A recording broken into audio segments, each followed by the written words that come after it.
ကျမတို့မူကြပါစားခမဒီနေ့ပြပေးမဲ့ဇက်ကားလေးကတော့တာမန်ဇက်ကားတွေနဲ့မတူပဲအနောက်ရက်တို့ခီးသွားခြင်းဆိုတဲ့ဆရာတော်ထန်ဆန်းနဲ့ဆွမ်းအားရှင်ဦးခုံးတို့ရဲ့ဇက်ကွက်တွေကမိစ္ဆာတချို့ရဲ့နေရာကိုပုံဖော်ပြထားတဲ့ဇက်ကားလေးပါဆိုတော့အချိန်ဆွဲမနေပဲစလိုက်ကြရအောင်ခမ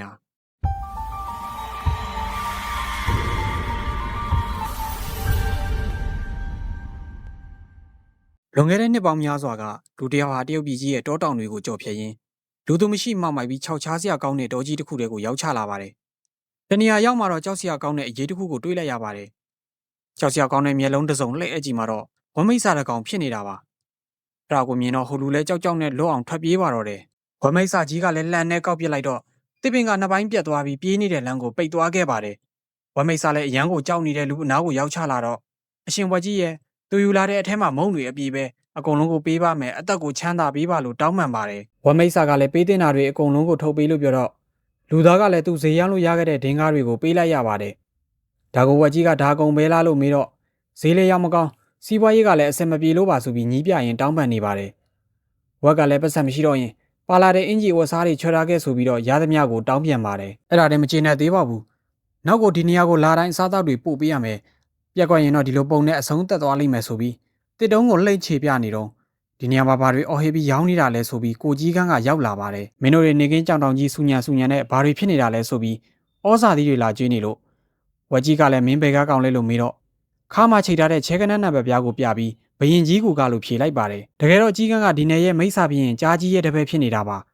အဲ့ဒါနဲ့ကြီးကန်းကလည်းဝက်ကိုမင်းဘဲကားကောင်လဲဘသူနောက်ကိုလိုက်နေတာလဲလို့မေးတော့ဘယ်အဖွဲ့ကမှမဟုတ်ပဲဒီနယ်မြေမှာကျူးကျော်တပြားတိုက်စားနေတဲ့ကောင်ဖြစ်နေတာပါကြီးကန်းကလည်းအရင်ဆိုင်ကောင်ဘရင်ကြီးနယ်မြေမှာလာပြီးလူရက်နေတယ်ဆိုပြီးဝက်ကြီးရဲ့ခေါင်းကိုမာဆက်ပုတ်ပေးလိုက်ပါတယ်ဝက်ကြီးရဲ့အဝတ်စားတွေကိုပါချုပ်ခိုင်းပြီးတော့မင်းတို့ကိုတတိပေးလိုက်မယ်လန်တောင်တစ်ခုလုံးကိုဘရင်ကြီးကပိုင်နေနားလေလားဘာညာနဲ့မိန်ကုန်းပြောနေတော့ဖားမိတ်စာတကောင်ထက်ရောက်လာပြီးတော့ဝက်ကသူ့တငယ်ချင်းဖြစ်တာကြောင့်ခွင့်လွှတ်ပေးဖို့တောင်းပန်လာပါတယ်အဲ့ဒီဖားမိတ်စာကလည်းကြားမိတ်စာဘရင်ကြီးရဲ့အိမ်ကူထမင်းချက်ပါအဲ့ဒါနဲ့ပဲကြီးကန်းကလည်းရှော့ပေးလိုက်ပြီးတော့ထွက်သွားလိုက်ပါတော့တယ်အဲ့လိုနဲ့ဝက်ကြီးလည်းတငယ်ချင်းဖြစ်သူဖားနဲ့ကြားဘရင်ရဲ့ကူကိုလိုက်ခဲလိုက်ပါတယ်ဂူကိုရောက်တော့အဖွဲ့သားအဖြစ်ချက်ချင်းလက်ခံတာတော့မဟုတ်ပါဘူးဘရင်ကြီးကိုရဲ့အဖွဲ့ဝင်ဖြစ်နေတဲ့သူတွေကစီကြီးအထက်ထက်နဲ့ညစ်ပတ်နေတဲ့နှစ်ချို့အိုးကြီးကိုဘရင်ကြီးစိတ်တိုင်းကြပြောင်းနေအောင်လုပ်ရတာပါအဲ့ဒီမှာသူတို့တွေကြီးမဟုတ်ဘဲနဲ့အဖွဲ့သားဖြစ်ဖို့လာလျှောက်ကြတဲ့တခြားမိစ္ဆာတွေလည်းပါသေးတယ်ဖာကတော့ကြားမိစ္ဆာရဲ့စပုံမိုးဖြစ်တဲ့သူ့ဦးလေးအဆက်အသွယ်နဲ့အမှုထမ်းနေတာတော့တိတ်မကြသေးပါဘူးဝက်ကြီးအတွက်ကိုလည်းနေရာကောင်းရအောင်သူကူပြောပေးမယ်မင်းသားအိုးကိုပြောင်းတိုက်ဆိုပြီးလောက်ကူနေရှာပါတယ်အဲ့ဒီလိုနဲ့စ조사ပန်းစားလုပ်ပြီးမဲ့နည်းနည်းလေးမှပြောင်းမလာတာကြောင့်ဝက်ကလည်းအဝတ်စားကိုလွတ်ပစ်ပြီးတော့သူ့ရဲ့ကျိုးမှာရှိတဲ့အမွှေးတွေနဲ့ဝင်ပုတ်ပါတော့တယ်စ조사ပန်းစားပုတ်နေရင်ပုံမှန်ဆိုအိုးကတစ်လုံးနဲ့ပါအခုဘာလို့လေးလုံးတောင်မှထုတ်ထားတာလဲလို့ဝက်ကမေးပါတယ်အဲ့ဒါနဲ့ဖားကလည်းဒီအပိုင်းအတွင်းဒီနေရာကိုဆရာတော်ထန်ဆန်းနဲ့သူ့တပည့်၃ယောက်ဖြတ်မှာဘရင်ကြီးကသူတို့ကိုဖမ်းပြီးထန်ဆန်းတမင်းလှုပ်စားဖို့လေးလုံးထုတ်ထားတာလို့ဖြေလိုက်ပါတယ်ဝက်ကတော့ထန်ဆန်းအကြောင်းကိုမသိပါဘူးအဲ့ဒါနဲ့ဖားကလည်းထန်ဆန်းဆိုတာအနောက်ရက်ကိုကျန်းစာသွားယူနေတဲ့ဘုန်းကြီးပဲသူ့ရဲ့အသားကိုတကိုင်းလောက်ပဲစားလိုက်ရရင်တောင်ထာဝရအသက်ရှင်နိုင်တယ်လို့ပြောလိုက်ပါတယ်အဲ့ဒီစကားကိုကြားလိုက်တော့ဝက်ကြီးကလည်းဘရင်ကြီးကသူ့ရဲ့အိုးတိုက်ဆိုင်ရီကိုသဘောကျပြီးထန်ဆန်းအသားကျွေးအောင်ပြနိုင်တယ်ဆိုပြီးသူ့တကယ်လုံးရှိသမျှအမွှေးတွေနဲ့အားရပါရပုတ်တိုက်ပါတော့တယ်ညနေဘရင်ကြီးရောက်လာတဲ့အခါမှာတော့သူတို့တွေတိုက်ထားတဲ့အိုးတွေကိုစစ်ပါတော့တယ်အိုးတိုက်တာမပြောင်းတဲ့ကောင်တွေကိုတော့ကျိန်တန်နဲ့ရက်ဆက်တဲ့အပြစ်တွေကိုပေးခိုင်းပါတယ်နောက်ဆုံးဝက်ကြီးနဲ့ဖားအလဲကိုရောက်လာတဲ့အခါမှာတော့စီကြီးထက်ထက်နဲ့အိုးကတောက်ပြောင်နေတာကိုတွေးလိုက်ရပါတော့တယ်အဲ့ဒါနဲ့ကြားဘရင်ကလည်းအိုးကိုအနီးကပ်တေချာကြည့်ပြီးစူးချတော့မယ်ထင်နေပေမဲ့အိုးထဲမှာထွင်းထားတဲ့စာတွေကအပွတ်လွန်ပြီးပျောက်သွားခဲ့လို့ကြားဘရင်ကဒေါသထွက်ပြီးတော့ဝက်ကြီးနဲ့ဖားနှကောင်ကိုချက်ချင်းပဲတက်ဖို့တေမိန်ပေးလိုက်ပါတော့တယ်ကြားကြီးရဲ့ကိုရံတော်ဝက်ဝင်ကြီးကဖားကိုဓာတ်နဲ့ခုတ်လိုက်ချိန်မှာတော့ဝက်ကြီးကသူ့ကောင်းနဲ့ဝင်ခံလိုက်ပါတယ်ခုတ်လိုက်တဲ့ဓာတ်ကဆိတ်ဆိတ်မော်မှာကျိုးသွားပြီမဲ့ဝက်ကြီးရဲ့ခေါင်းကတော့ကြောက်တုံးလိုမာကြောနေလို့ဘာမှမဖြစ်သွားခဲ့ပါဘူးကြားကြီးတို့ကတအံတော်ဖြစ်နေကြတော့မှပဲဝက်ကဖားကိုဆွဲပြီးတော့ထွက်ပြေးသွားပါတော့တယ်အသက်ခံရမယ့်ဘေးကနေလွတ်အောင်ပြေးရင်နှာခေါင်းပေါက်လောက်ရှိတဲ့ဂူထဲကိုဝင်ပုံလိုက်ကြပါတယ်အဲ့ဒီဂူကတော့ဝက်ကြီးရဲ့လူသူမသိတဲ့အိမ်မှာကနာမငိမ်ဖြစ်နေတဲ့ဖားကတော့သူဟာသူအိုးလေးတိုက်လိုက်တန်ရှင်းရေးလေးလှုပ်လိုက်နဲ့အဆင်ပြေနေတာကိုဝက်ရောက်လာမှဝရမ်းပြေးဖြစ်သွားတဲ့ဆိုပြီးတော့ဝက်ကိုရန်လုတ်ပါတော့တယ်အဲ့ဒါနဲ့ဝက်ကလည်းရွေးချယ်စရာမရှိတော့တဲ့အဆုံးလက်တော့မှပဲရှိသေးတဲ့ထန်ဆန်းကိုကိုယ်တိုင်တော့ဖမ်းကြမယ်လို့ပြောလိုက်ပါတယ်ဒီလိုနဲ့တကယ်ချင်းနှစ်ယောက်ကတေမထူးနေမထူးဖြစ်နေလို့ထန်ဆန်းကိုကြားပြင်းထက်ဥအောင်ဖမ်းမယ်ဆိုပြီးလန်းလန်းတောင်ကနေထွက်ခဲ့လိုက်ကြပါတယ်အဲ့လိုနဲ့ရွာတရွာနားကိုရောက်လာချိန်မှာတော့လူတယောက်ကမိစ္ဆာတကောင်ကိုရိုက်နှက်ပြီးအလုပ်တွေခိုင်းနေတာကိုတွေးလိုက်ရပါတယ်ဝက်ကလည်းဒီကိစ္စကိုသူကေရမယ်ဆိုပြီးအိမ်ထဲဝင်ချသွားပြီးတော့မိစ္ဆာကဘလို့လုပ်ပြီးလူသားရဲ့အနိုင်ကျင့်တာကိုခံနေရတာလဲဆိုပြီး ဂုံတိတ်ခါအကြောင်းတွေသွားပြောနေပါတယ်မိစ္ဆာလုံးနေပြီးတော့သူများခိုင်းတာလုံးနေရတဲ့မြေခွေးကိုလည်းမင်းရဲ့မိစ္ဆာဂုံတိတ်ခါရောဘာညာဆိုပြီးဆရာကြီးအထနဲ့ခေါင်းကိုရိုက်လိုက်ပါတယ်မြေခွေးကတော့သူ့အဖွဲ့ရဲ့ဘရင်အပါဝင်အဖွဲ့သားတွေအားလုံးသေသွားပြီးသူတယောက်တည်းလွတ်လာတဲ့အကြောင်းကိုပြောပြပါတယ်အဲ့ဒါနဲ့ဝက်ကြီးကမင်းတို့ဘရင်တွေကိုနိဗ္ဗာန်ရအောင်ဘယ်သူလုပ်တာလဲလို့မေးတော့တကိုးရှင်စုဝုံခုံးလို့ဖြေလိုက်ပါတယ်ဒါပေမဲ့ငတုံးဝက်ကြီးကတော့စုဝုံခုံးဆိုတာကိုမသိပါဘူးအဲ့ဒါနဲ့အင်ရှင်ကမင်းကမိစ္ဆာဖြစ်ပြီးစုဝုံခုံးကိုတော့မသိတဲ့ဘလို့ကောင်မျိုးလဲစုဝုံခုံးဆိုတာထန်ဆန်းရဲ့အကြီးဆုံးတစ်ဖက်ပဲဒီစကြဝဠာထဲမှာအကျဉ်းဆုံးမြောက်ပြင်ကွာလို့ဝင်ပြောလိုက်ပါတယ်အဲ့လိုပြောနေတော့မှမြေခွေးမိစ္ဆာကလည်းထွက်ပြေးသွားပါတော့တယ်ဝက်ကြီးကလည်းတာမန်ဖုံးကြီးကအလောက်တောင်ဆွမ်းနာလားလို့ပြောတော့အနောက်ရက်ကိုကျန်းစာသွားပေးတဲ့တလန်းလုံးမှာမိစ္ဆာဘရင်တွေမှန်သမျှကိုသူကပဲရှင်းလင်းခဲ့တာမင်းတို့လိုညှောင်နာနာနဲ့ကောင်လေးတွေကိုဆိုစကားထဲတောင်ရှိမှာမဟုတ်ဘူးဆိုပြီးအင်ရှင်ကပြောပြနေပါတယ်အခုလဲမျိုးကိုရောက်နေလို့မင်းကြီးကစားတော့ပွဲနဲ့အခန့်နေကြောင်းနဲ့ဝက်ကြီးတို့ရောက်နေတာကိုလည်းမောင်းတီးပြီးတရွာလုံးကိုအတိပေးလိုက်ရင်စုခုံးကလည်းရောက်လာမှလို့ဆိုလိုက်ပါတယ်အဲ့ဒါနဲ့မောင်းတီးမဲ့ဆိုပြီးတော့ဒုံးလိုက်ရှာနေလို့ဟိုနှကောင်ကလည်းမျက်နှာချိုသွေးပြီးအလုတ်လုတ်ပေးလိုက်ရပါတော့တယ်အလုတ်လုတ်ပေးရင်းနဲ့ထန်ဆန်းတဲ့သူ့တပည့်တွေအကြောင်းကိုအင်ရှင်ကိုထပ်ပြီးတော့မေးပြန်ပါတယ်စုခုံးကများတော်ကောင်ဖြစ်ပြီးကျုပ်ပကျဲဆိုတာဝမ်းမိစ္ဆာရှားကိုတော်နဲ့မြင်းကလည်းမိစ္ဆာတကောင်ဖြစ်ကြောင်းကိုပြောပြလိုက်ပါတယ်ဝက်ကြီးကလည်းမိစ္ဆာတွေကဘာလို့ကျန်းစာပင်းကျင်နေတာလဲလို့မေးတော့အင်ရှင်ကလည်းကျန်းစာပင်းလို့အောင်မြင်ရင်ဖျားဖြစ်နိုင်တယ်ဖျားဖြစ်ရင်လူအများကကိုးကွယ်ကြတဲ့အပြင်ထာဝရအသက်ပါရှင်နိုင်မှာလို့ပြောတော့ဝက်ကြီးကစိတ်ဝင်စားသွားပါတယ်စကားအလွန်များပြီးအမေးမြန်းထူနေတဲ့နှကောင်ကိုရှင်ကရိုက်နှက်ခိုင်းပြီးတော့ပြန်လွတ်လိုက်ပါတော့တယ်ဖားကတော့ထန်ဆန်းကိုဖမ်းပြီးသူ့အသားကိုစားမယ်ဆိုတဲ့ဝက်ကြီးအစီအစဉ်ကအောင်မြင်မှုအနေနဲ့တအခုတော့သူတို့အနာကိုတောင်ကတ်နိုင်မှာမဟုတ်ဘူးဆိုပြီးစိတ်တက်ကြနေတော့ငါတို့သူတို့အယောင်ဆောင်ပြီးကျန်းစာသွားပင်းကြမယ်လို့ဝက်ကြီးကပြောလိုက်ပါတယ်ဖားကတော့ဝက်ကြီးရဲ့အစီအစဉ်ကဖြစ်နိုင်ပါမလားမေးတော့အရှင်ပြောလိုက်တာမကြောက်ဘူးလားသူတို့မျိုးမှာစားတော့ပွဲနဲ့10ရက်လောက်နေကြမှာငါတို့လူရှာပြီးအရှိကနေအရင်သွားရင်မဖြစ်နိုင်စရာမရှိဘူးဆိုပြီးသူ့ရဲ့ရွှေညံတော်စူးရောက်အစီအစဉ်ကိုပြောပြနေပါတယ်ဆရာဖားကလည်းနောက်ဆုံးတစ်ခေါက်တော့ဝက်ကြီးရဲ့အစီအစဉ်ကိုယုံလိုက်မယ်ဆိုပြီးကျန်းစာသွားပင်းဖို့လုပ်ပါတယ်စုခုံးတို့၄ယောက်ကဘလို့ပုံစံရှိတာကိုသူတို့မသိလို့ပကြီးဆရာကြက်ကြီးကိုပုံတူဆွဲခိုင်းပါတော့တယ်ပိန်နယ်ဝါတဲ့ဘိုက်ပူတယ်နဲ့ဝူခုံးတို့ပုံစံတွေကိုသူတို့ထင်တဲ့အတိုင်းတလွဲတွေပြောနေကြပါတယ်ဒါပေမဲ့ဆရာကြက်ဆွဲလိုက်တဲ့ပုံတွေကတော့တကယ်အဖွဲပုံတိုင်းကိုတစ်ထက်တည်းတူနေတာပါဒါပေမဲ့ဟိုနှကောင်ကကျန်းစာသွားပင်းတဲ့ဖုံးကြီးပါဆိုဘဲကဇမင်းသားပုံတွေရှောက်ဆွဲထားတာလဲဆိုပြီးတော့ထက်ဆွဲခိုင်းမြန်ပါတယ်နောက်ဆုံးမှတော့ဒုတ်ချောင်းလေးပေါ်ဝါလုံးတင်ထားတဲ့ပုံကိုတွေ့တော့ဝက်ကြီးကတွေ့ပြီးအဲ့ဒါသူတို့အစ်စ်ပဲဆိုပြီးပြောပါတယ်ပကြီးဆရာကလည်းသူတို့နှစ်ယောက်ကိုကြည့်ပြီးတော့မင်းတို့စိတ်ချမ်းသာရင်ရပြီလို့ပြောပြီးတန်တော်နဲ့ကြည်နေပါတယ်ဝက်ကြီးနဲ့ဖားတို့ကထန်ဆန်းကိုတော်တို့အဖွဲ့အတွက်လုံနေတဲ့လူကို3ရက်လောက်ဇက်တိုက်ရှာပြီးမှမတွေ့သေးပါဘူးရှာလိုက်မတွေ့လိုက်နဲ့နတ်စင်တခုနားကိုရောက်လာပြီးဝက်ကြီးကပင်မမီဘိုက်ဆာလာလို့နတ်စင်မှာတင်ထားတဲ့အသီးတစ်လုံးကိုယူစားလိုက်ချိန်မှာတော့သူ့ကိုဆက်ထားတဲ့အသီးကိုစားရလားဆိုပြီးနတ်ရုပ်ကနေအတန်းနဲ့ဩဇာတိရောင်းမာတော့တယ်အဲ့ဒါကိုငကြနှောက်ကောင်ကဘာမသိညာမသိနဲ့အဟုတ်ထင်ပြီးတောင်းပန်နေရပါတယ်ဒါပေမဲ့ဝက်ကနတ်စင်နောက်မှာလုံနေတဲ့အမိတစ်ချောင်းကိုမြင်သွားပါတယ်အဲ့ဒါနဲ့သွားကြည့်လိုက်တော့ဖြန်တကောင်ဖြစ်နေတာကိုတွေးလိုက်ရပါတော့တယ်ဝက်ကြီးကလည်းသူတို့ကိုရိုက်စားလုပ်နေတဲ့ဖြန်ကိုအမိကနေကင်ပေါက်ပြီးလေပင်တက်ညစ်ပါတော့တယ်ဒါပေမဲ့အဲ့ဒီဖြန်ကဆရာကျက်ဆွဲထားတဲ့ပုံတွေကပုံစံနဲ့သွားတူနေတာကိုဖားကတွေးသွားခဲ့ပါတယ်အဲ့ဒါနဲ့ဝက်ကြီးတို့နှစ်ကောင်ကလည်းနတ်စင်မှာနေပြီးဂောဘကလှုပ်ရှားနေတာတက်ဆိုင်ကျန်းစာပေးရမယ့်အလုပ်ကဘဝရှိရေးအတွက်အရေးပါကြောင်းပြောပြပြီးအဖွဲတဲကိုဆွဲတင်လိုက်ပါတော့တယ်ဖြန်ကလည်းစီးယုံစရာမလိုပဲစကားတခွန်းတဲ့နဲ့သူပါမယ်မင်းတို့မြောက်ကိုရှာနေတယ်လို့လည်းကြားတယ်ဆိုပြီးလက်လက်တောင်မှာတကောင်တည်းရှိတဲ့မြောက်ဝန်ကိုသွားခေါ်ပါတော့တယ်အရန်ကိုကြောက်တဲ့သူဖြစ်ကြောင်းနဲ့သူမိသားစုကိုလွန်ခဲ့တဲ့10နှစ်ကဘရင်ကြီးကူကမိစ္ဆာတွေတက်ပစ်လိုက်တဲ့အကြောင်းကိုဖြန်ကပြောပြရင်မြောက်ရှိတဲ့ဂူစီကိုခေါ်လာခဲ့ပါတယ်ဖြန်ကတော့ဂူစီကိုသွားရင်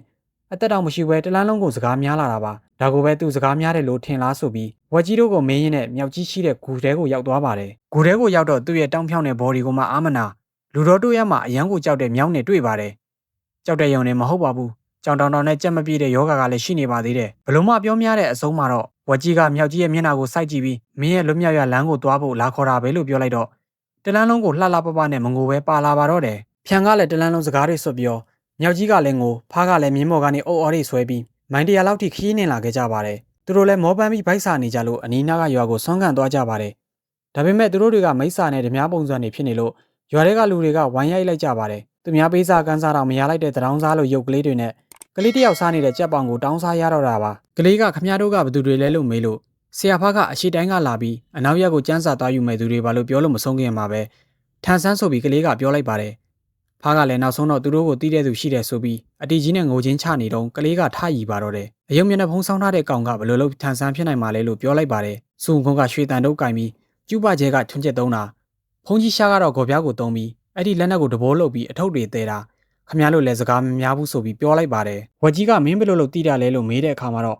ရွာတွေကပုံမြင်ပြောတဲ့သူကပြောတာပဲအဒီကအရေးကြီးတဲ့စုံခုံးကဘာလို့ငိုယူနေတာလဲ မိစ္ဆာတွေကိုတိုက်ဖို့သူ့ကိုအားကိုးရတာဆိုပြီးမြောက်ကြီးကိုဝေဖန်နေပါတယ်အဲ့ဒါနဲ့ထန်ဆန်းကလုံးတို့အဖွဲ့လဲလူစားလို့လည်းမရတောင်းစားလို့လည်းမရတဲ့အဆုံးရေတောက်ဘိုက်မှောက်ပြီးတော့အိတ်နေလိုက်ရပါတော့တယ်ဝက်ကြီးကတော့သူ့အတွေးထဲမှာကလေးကိုတောင်မလိန်နိုင်တဲ့အဖြစ်ပါလားလို့မခံချင်စိတ်ဖြစ်သွားပြီး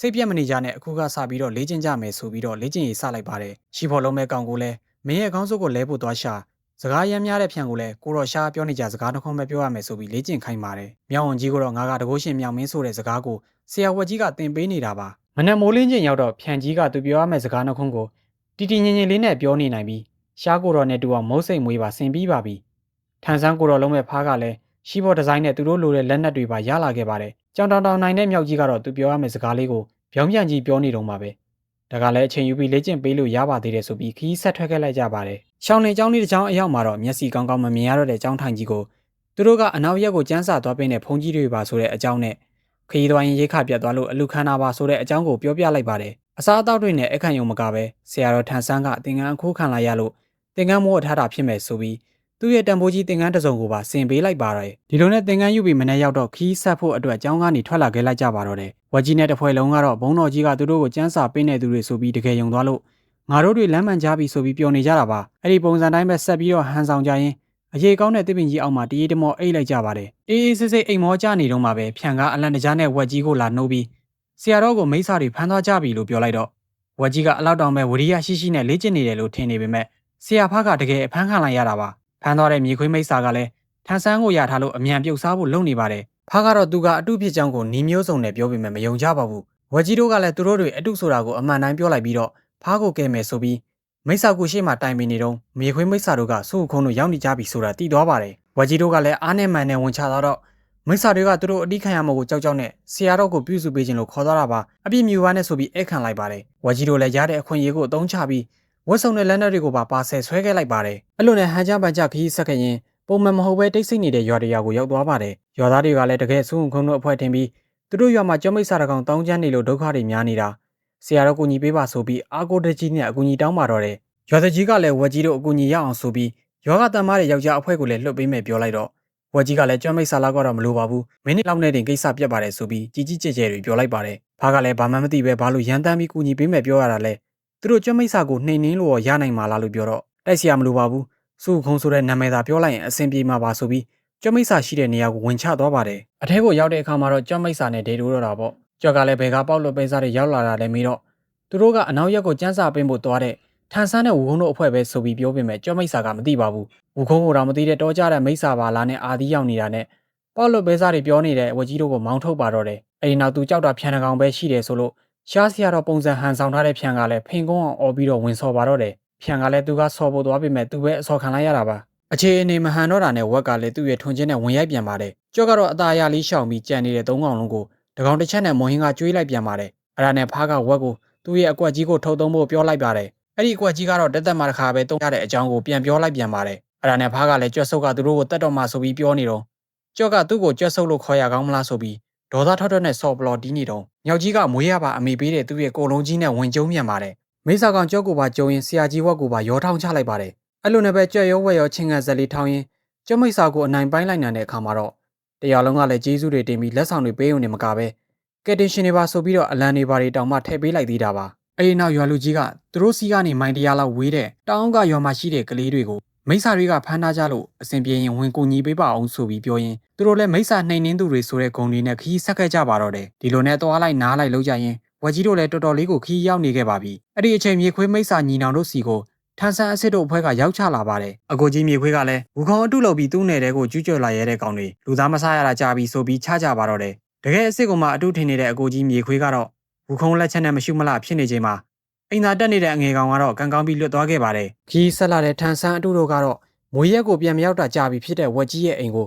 လက်ဆောင်ရလာတဲ့စားစရာတွေဝင်ပေးရင်အလဲဝင်လိုက်ကြပါတယ်နေမကောင်းဖြစ်နေတဲ့ဝက်အဖေကြီးကိုသွားနှုတ်ဆက်တော့ဝက်ကြီးကသူတို့ထန်ဆန်းအဖွဲ့ဟန်ဆောင်နေတာကိုတန်းတီသွားပါတယ်အဲဒီနောက်တင်ပေးထားတဲ့အကွက်ကြီးကိုအဘဲနဲ့ထုံမသုံးဖို့သူ့သားဝက်ကလေးကိုမှားလိုက်ပါတယ်အဲဒီအကွက်ကြီးကိုတစ်ခါထုံသုံးလိုက်တာနဲ့တာမန်တရိတ်ဆန်တကောင်အဖြစ်သွားလိမ့်မယ်လို့လည်းပြောလိုက်ပါတယ်မိသားစုတွေနဲ့ရောက်တုံးရောက်ခိုက်ဒင်နာလေးစားစကားလေးပြောကြရင်းနဲ့နောက်ရက်မှာတော့ခီးဆက်ခဲ့ကြပါတယ်ဝက်ကြီးတို့နောက်ကိုလိုက်လာတဲ့မြေခွေးကပေကျန်းရွာကိုရောက်လာပါတယ်တကြီးနဲ့တွေ့တော့ဆရာတော်ထန်ဆန်းတို့အဖွဲ့ဘယ်သားလဲလို့မေးလိုက်ပါတယ်မြေခွေးကနောက်မှာထန်ဆန်းဆရာတော်အယောင်ဆောင်ထားတဲ့လူလိန်အဖွဲ့လာနေလို့တတိထားနေကြဖို့ပြောပြီးဆရာဖားတို့နောက်ကိုပြေးလိုက်သွားပါတော့တယ် ဝက်ကြီးတို့ကလည်းတောတွေဖြတ်တောင်တွေကိုကြော်ပြီးတနေရာအရောက်မှာတော့တောင်ထိပ်ပေါ်ကဖះเจ้าတစ်เจ้าကိုတွေ့လိုက်ရပါတယ်။လေးယောက်သားကလည်းအဲ့ဒီเจ้าမှာအလိုဝင်ခံမယ်လို့ဆုံးဖြတ်လိုက်ကြတာပါ။အဲ့အချိန်ဖះเจ้าထဲမှာတော့မိစ္ဆာတွေရှိနေကြပါတယ်။တကယ်တော့အဲ့ဒီမိစ္ဆာတွေကပေချမ်းရသူကြီးပြောတဲ့မိစ္ဆာတွေဖြစ်နေတာပါ။အဲ့ဒီမိစ္ဆာတွေကလည်းထန်ဆန်းအဖွဲတို့ရောက်လာပြီလို့ထင်သွားကြပါတယ်။အဲ့လိုနဲ့ဟိုလေးကောင်ကလည်းဘာမသိညာမသိနဲ့ဖះเจ้าနဲ့ဝင်လာတဲ့အခါမှာတော့နတ်မင်းကြီးတွေနတ်သမီးတွေဖုံးတော်ကြီးတွေနဲ့ဗုဒ္ဓမြတ်စွာဘုရားကိုပါတွေ့လိုက်ကြရပါတော့တယ်။ဒါပေမဲ့ဗုဒ္ဓမန်တော့သူတို့ကမသိကြပါဘူး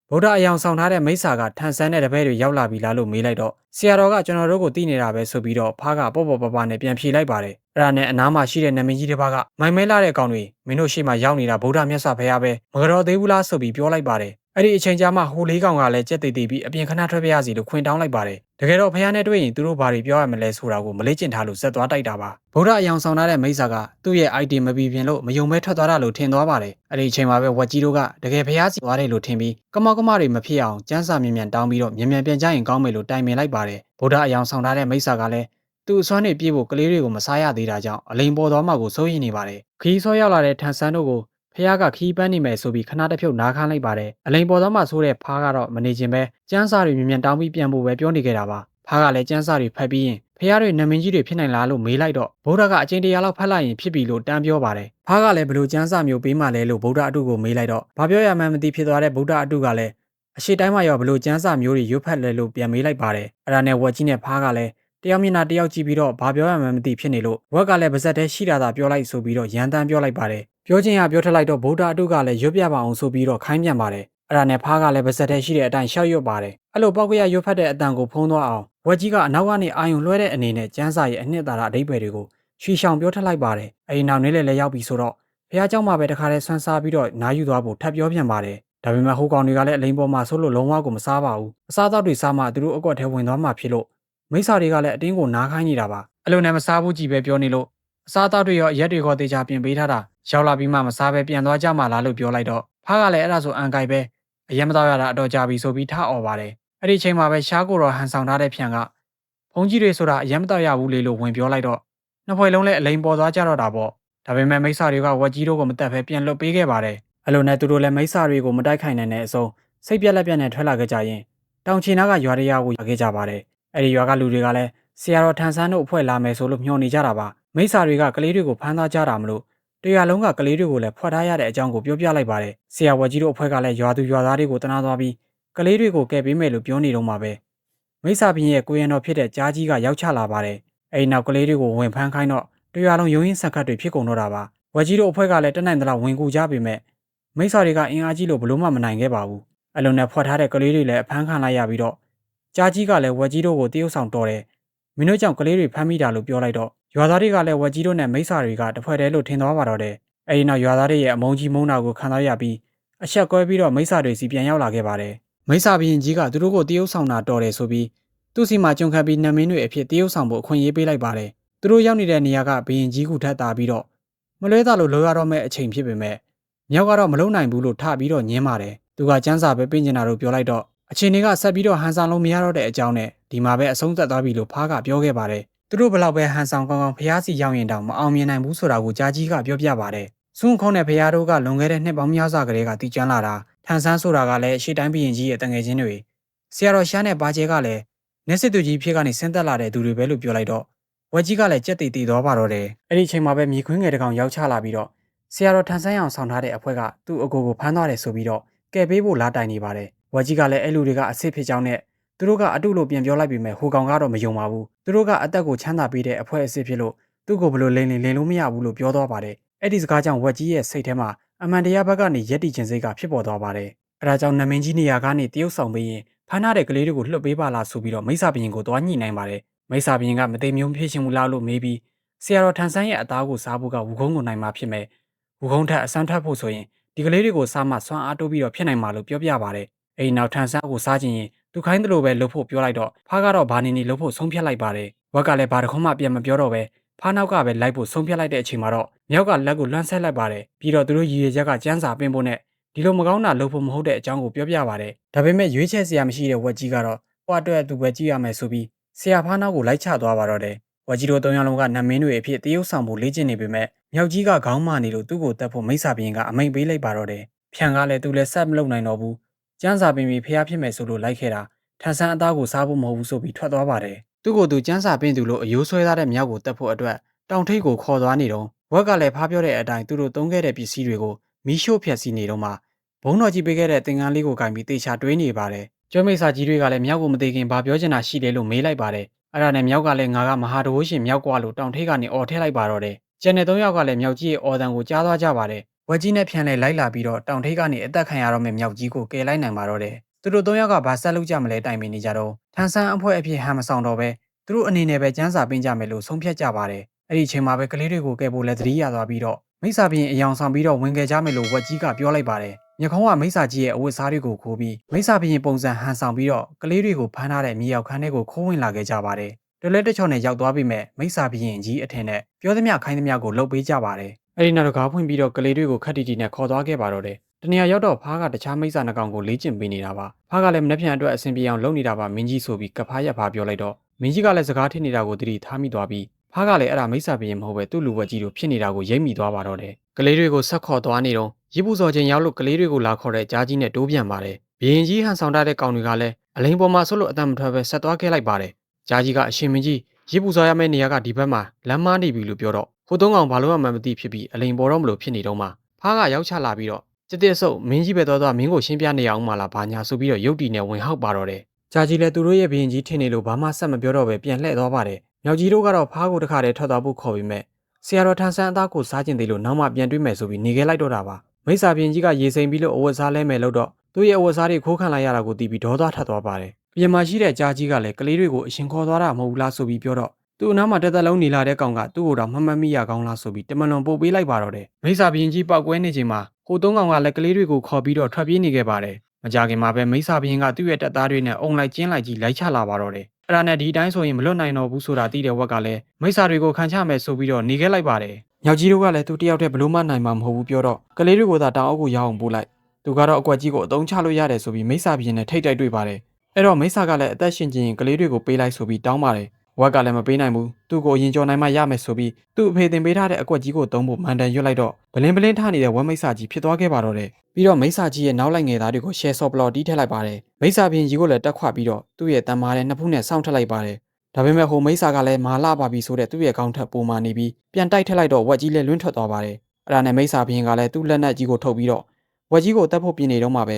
ဲဖားကရောက်ချလာပြီးတော့သူ့ကိုဆုံးမပေးမယ်ဆိုပြီးပါဇက်ကနေပွားစီယူပြီးဝက်ကြီးရဲ့ကိုယ်ထဲကိုဝင်ချသွားပါတယ်ဝက်ကလည်းအံ့ဩသွားပြီးသူ့ကာတာကိုဘယ်လိုလုပ်တီးတာလဲလို့မေးတော့ဖားကလည်းငငယ်တုန်းကဝက်ကြီးရဲ့အိမ်ကိုလာကစားတဲ့အချိန်အဖေဝက်ကြီးကပဲတင်ပေးလိုက်တာလို့ပြန်ပြောလိုက်ပါတယ်အဲ့ဒါနဲ့နှစ်ကောင်သားကလည်း special အကွက်တွေနဲ့ပေါင်းပြီးချပေးမဲ့မိစ္ဆာကြီးရဲ့အကွက်တွေကပိုပြီးရှယ်တီးရှယ်ကော်ဖြစ်နေလို့နှစ်ကောင်ပေါင်းထားလဲအတွေ့ခံလိုက်ရပါတယ်ဝက်ကြီးတို့လည်းမှောက်နေချိန်မှာပဲမြောက်ကြီးနဲ့ဖြန်တို့ကလည်းဂါထာယူပြီးတော့ဝင်လာခဲ့ကြပြန်ပါတယ်ဂါထာကိုဘယ်လိုလုပ်တီးပြန်တာလဲလို့မေးလိုက်တော့အိမ်အလဲဝင်တဲ့နေ့ကသူတို့ကိုတင်ပေးလိုက်တာလို့ပြန်ပြောလိုက်ပါတယ်အဲ့လိုနဲ့လေးကောင်သားပေါင်းပြီးသွားကြပြီးတော့စကားများနေတော့မိစ္ဆာဘင်းကဝင်ချလာပြီးနှောင်ချိန်ပလေးကြပြန်ပါတယ်ဝက်ကြီးတို့ကလည်းကလားဖျားအထာတွေနဲ့ဖိုက်တင်ချမိစ္ဆာကြီးကလည်းသူ့တင်းပုတ်နဲ့အသေးပြန်စော်လိုက်နဲ့မနဲ့မိုးမလင်းခင်ကလေးတွေကိုစားရမယ့်အစီအစဉ်ကပြက်လို့နေပါဖြစ်ပြီးမိစ္ဆာကြီးလည်းအကွက်ကြီးကိုထုတ်သုံးပါတော့တယ်အဲ့ဒီချိန်မှာပဲဟိုလေးကောင်ရဲ့အကွက်ကြီးကလည်းတတ်မှတ်ထားတဲ့ကြီးကန်ကြီးဖြစ်နေလို့အစွမ်းကတဖြည်းဖြည်းနဲ့ပျောက်လာနေပါတယ်ဘယင်ကြီးကလည်းပါဝရင်းကြအပြာကောင်ကနေအနီးကောင်အသွင်ကိုပြောင်းပြီးကောင်းကင်ဘော်ကနေအရှိန်နဲ့အဆင်းဟိုကောင်တွေကလည်းအားအကုန်သုံးအပေါ်ကိုပြန်တက်ပြီး